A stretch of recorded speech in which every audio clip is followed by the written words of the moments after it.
So what's going on, everyone? You are looking at the next big install that'll be going on the F450. I am going with the Airlift Loadlifter 5000 Ultimate Plus this go around. On my 2017 F350 dually I had for a month, I had the Loadlifter 7500 XL, which utilized a 7-inch bag. And on my 2016 truck, I had the Loadlifter 5000 Ultimate. Now the big difference between the Ultimate and the Ultimate Plus is the use of stainless steel hardware and braided lines. So this specific setup has stainless steel roll top plate, stainless steel braided lines, stainless steel bottom plate, and stainless steel hardware.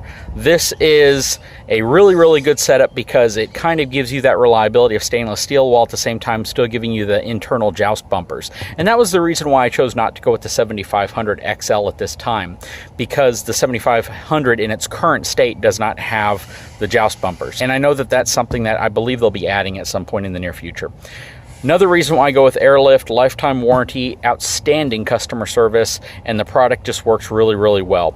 I will be using the compressor and the WirelessAir system that I had with the other two trucks because I removed it, and it should really complement this system and make it work really well.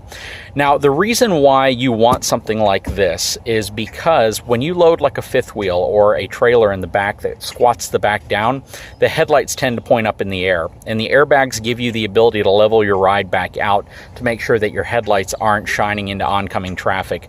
And if you watched my video on some of the things I really didn't care for on my F450, one of them is the fact that they use LED headlights, but they don't have auto leveling baked into them. So when you have a fifth wheel or a trailer in the back, even if it makes the back come down an inch or two, that's an inch or two more that the headlights are pointing up, and the further down road, the more it exacerbates that and the more it really glares into oncoming traffic. So the reason I'm getting these in my truck is to level the load out whenever I have the fifth wheel in the back, to keep the headlights pointed where they should be pointed, and that's down towards the street. That's the biggest reason why most people want to go to Airlift systems. Now, the other big thing is that it really gives you a more confident, stable ride when you have weight in the back. Mainly because having a level ride, transferring some of that weight to the front of your vehicle is really paramount if you want to have that confident towing experience, whether you have weight in the bed of your truck or whether you're towing a trailer. So, as many of you know, I've used all sorts of different types of systems similar to this. Some of them passive, some of them active. The passive systems, like the Timbrens, they work really well in accomplishing what they're designed to do, and that's to prevent the back of the truck from squatting excessively. The reason why the Airlift system is such a great system is because it doesn't just prevent the back of the truck from squatting, it actually gives you the ability to remove all of the squat and keep the truck at its normal level stance whenever you're towing. So that's the reason why I opted for this system, and C&S is going to be installing this today. So when I come back around, you'll see the system installed on the truck. We'll do a full walk around of what they did, how it was installed, and I think you're really going to like it. So hang tight, I'll be right back.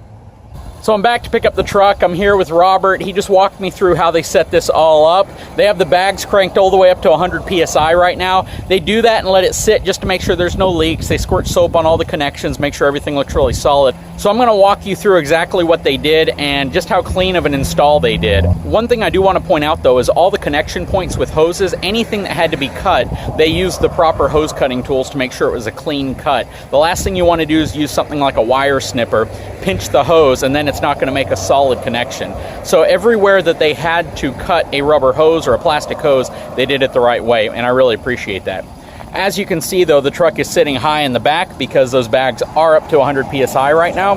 Once I get done with the quick tour of how they installed it, I'm going to drop the truck back down and show you how it works. Again, we retain the WirelessAir system, which gives me the individual control over each bag. So let's walk up to it. So under the truck, the area that we decided to run the backup lines was right here. And I wanted them here, first of all, because I didn't want holes drilled through the back bumper. A lot of times people will run them right to where the license plate mounts are. But because this is aluminum, I don't really have to worry about it rusting or having any problems. So they ran both of them here.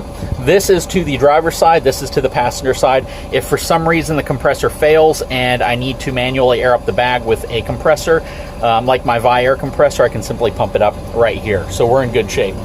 You can see the bags right there, positioned between the frame and the axle. I'm going to get underneath the truck now so we can show you where the compressor is mounted and where everything else went. So from under here, you can see the airbag. This is one on the driver's side, and then the passenger side is right over there. You can see how they've ran the bolts down, connected it to the side where the spacer is for the leaf springs. And then up underneath, they position the air compressor right up here off of that cross brace, that cross member, along with the relay and all the controls, because they wanted to mount it up as high as possible just to keep it out and not exposed to as much of the elements as if it was mounted on the frame. So they did a really clean job with this installation. And again, because this is the Ultimate Plus system, it's a stainless steel system, and you can see how the top roll plate is all stainless steel, and you can see how they use these stainless steel cables that are routed through here instead of the traditional rubber line. The only reason we have rubber or plastic hose as backup is because to use the backup system, you do need to put the little T-splitter in place to run a backup hose out. However, all the main lines that are exposed are pretty much stainless steel. This is a really cool system. And again, we have it cranked up real high right now. I'm gonna drop it down and let you see what it looks like. So right now, we are at 100 PSI. I'm gonna drop it down to 0. Or 5 PSI, which is the lowest setting I can put on here.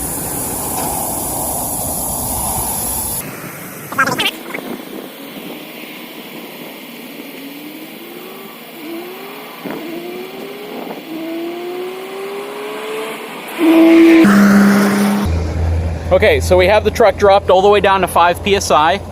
I'm going to go ahead and get under here and crank it up to about 35 PSI, maybe 40.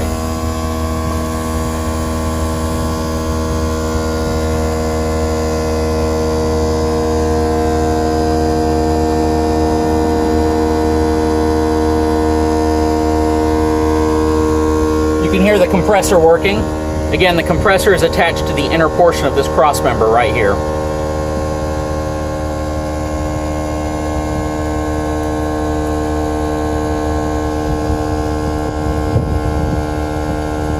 Once it reaches 45 PSI, you'll hear the system shut off.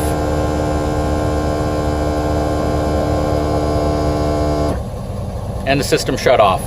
Then again, once I lower it down, you'll hear the relief valve.